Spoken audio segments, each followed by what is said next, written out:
मु निर्माण नायक मो चैनल मोर रुचि को आपको स्वागत करुच्ची। आसतु आज आम गोटे नुआ आइटम कि आपन तो देखिए केते आइटम तेणु मोर आज नुआ आइटम जाकि पनीर भुजी करवा। पनीर भुजी करिया गले कौन सब दरकार आसन देखा। मु रांधिया तेल नहीं जहाँ दरकार दबा तापरे मु 150 ग्राम पनीर की ताको ग्रेटिंग करके रखी। तापरे गोटे शिमला मिर्चा काटिक रखी, गोटे पियाज को काटिक रखी, आ लुण हलदी तापरे किछि बटा मसला रसुण अदा पियाज बटा मसला तापरे गोटे टमाटो काटिक रखी, जीरा आउ भुर्सुआ पत्र तापरे हो सारा परे मु इलाची गुंड रखी। मु गैस रे चुली बसई करे गरम हो गलानी। तापरे आमे तेल दबा। मु सोरिष तेल यूज कर 2 चम्मच। तेल गरम है आमे जीरा पकेबा, पिंच ऑफ जीरा,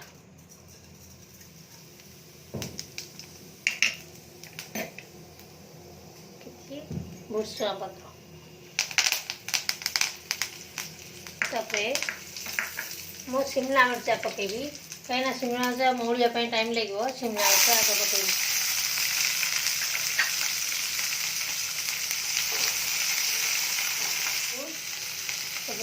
पुणी पियाज पकेबा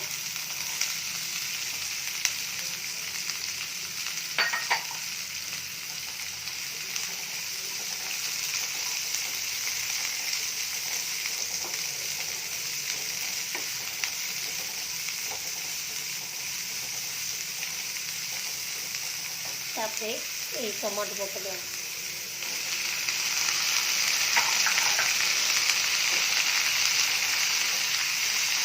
एबे आमे लुण दबा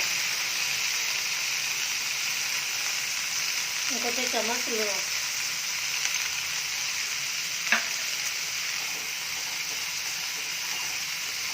किसी हलदी दबा अधे चम्मच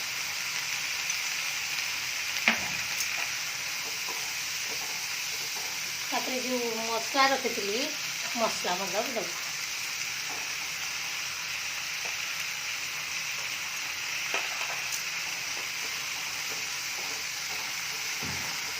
मसला टे कषि जाऊ। आसतु मसला कषि गला पनीर पकड़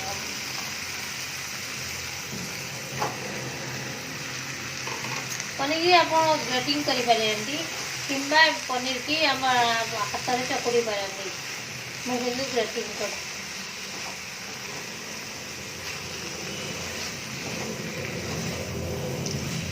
पानी मरियापी लगे 5 ରୁ 7 मिनट।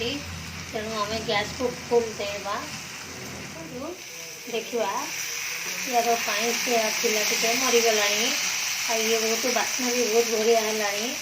तेणु आम ए कसूरी मेथी आउ गरम मसला पकेबा।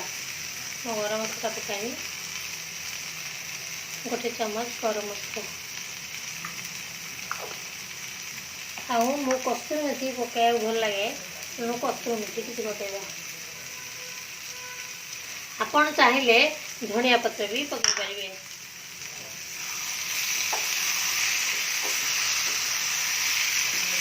देखु ये जो आइटम टा बहुत कम समय भितर आपड़ इजी प्रोसेस करें।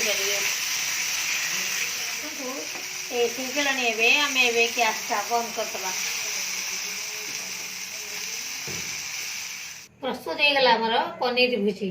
ये बहुत शॉर्ट पीरियड भितर करें आपण। ये बहुत भल लगे स्वादिष्ट खाइबा। आपण रोटी भात चाहू चौथरे चाहिए खाईपारे। मो वीडियो जदि भल लगे मो चैनल को सब्सक्राइब करेंगे। रोची धन्यवाद।